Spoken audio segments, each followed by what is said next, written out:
İslamda məcburiyyət yoxdursa, bəs niyə müsəlmanlar torpaqları fəth edib İslam dinini yayıblar? Elhamdülillah. Birincisi, düzgün ibara istifadə elədiniz ki, fəth ediblər. Görürsünüz, hətta müsəlmanların deməli, torpaqları almağı işğal demirlər. Fəth adlandırır. Allah subhanət hala onu Quranda fəth adlandırır. Fəth də nədir? Fəth ərəb dilində, yəni açmaq deməkdir. Açmaq. Nəyə görə açmaq adlandırır? Məsələn, Allah subhanət hala deyir ki, İnnə fətəhnə ləkə fəthən mubinə. Sənə böyük bir fəth verdi. O fəth Hudeybiyyə sülhü idi. Hansı ki, ondan sonra Allah subhanət hala imkan verdi Peyğəmbər sallallahu əleyhi və səlləm və müsəlmanlara Məkkəni azad eləmək. Fəth yəni azad edirsən, açırsan. Açırsan yəni nə? İslamı açırsan ki, İslam daxil olsun ora. Və lakin məcbur eləmirsən cəmaatı, İslam'a gəlsinlər. Bu fərq bundadır. Ona görə keçən dəfə də bu məsələyə toxunduq, tarixi də yada saldıq. Müsəlman ölkəsi, birinci ölkəsi Peyğəmbər sallallahu əleyhi və səlləmin xilafəti, ondan sonra sahabilərin xilafəti biz baxsaq böyük bir dövlət idi. Demək olar ki, İspaniyadan Çinə qədər böyük bir imperiya idi. Lakin orada yaşayan insanları dinə məcbur salmırdılar. Heç kimi salmırdılar məcbur. Sadəcə fəth də ona görə adlandırıb ki, yəni açın bu ölkələri ki, biz İslamı görsədək cəmaata. Kim istəyər qəbul eləyər, kim istəyəməz qəbul eləməz. Bu fəthin mənası odur. Onda ki, Peyğəmbər sallallahu əleyhi və səlləm qoşun göndərdi, həmişə nəinki məcbur dinə salmağa qoymazdı. Hətta deyərdi ki, onların o deməli din xadimlərini öldürmək olmaz.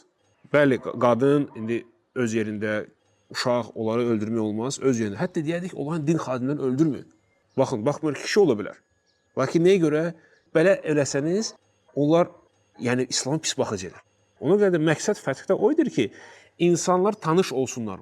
Çünki o qoymurdular, xüsusən o vaxt İslamı qoymurdular. Yəni sən gəlsəydin, tutaq ki, Bizans imperiyası ya da Fars imperiyası gəlsəydin, İslamı dəvət edirsən, öldürərdilər orada. Qoymazlar heç vaxt. Ona görə fəthin məqsədi də o edir ki, biz açırıq bu torpaqları İslam üçün, fəth edirik. Siz istəyirsiniz xristianlıqda qalmaq, ya öz dininizdə qalmaq, qalın. Biz sizə məcbur eləmirik İslama gəlmək. Lakin qoyun insanlar da İslamla tanış olsunlar. Kim istəyər İslamı qəbul eləyər, kim istəməz qəbul eləməz, özü bilər. Məqsəd də bu idi. Ona görə biz necə qeyd elədik, qədimi xristianlar var indiyəcən. Suriya torpağında, Misir torpağında. Onlar o vaxtdan xristian idi, indiyəcən xristianlıqda qalıblar.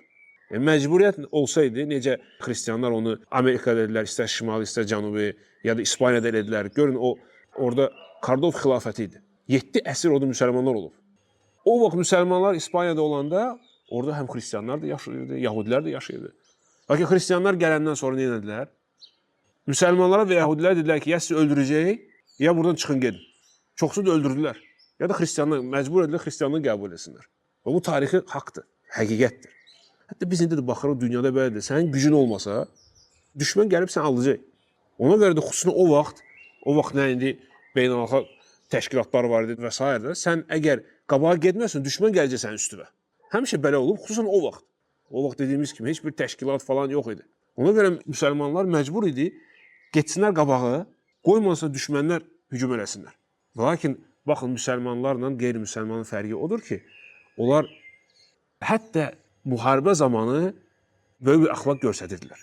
Yəni, hətta düşmənə qarşı uşaq öldürmək olmaz, qadın öldürmək olmaz, mən də başqa şeylərdən danışmam, zorlamaq və s. Hansı ki, baxmayın, indi 21-ci əsrdə belə şeylər yenə də var.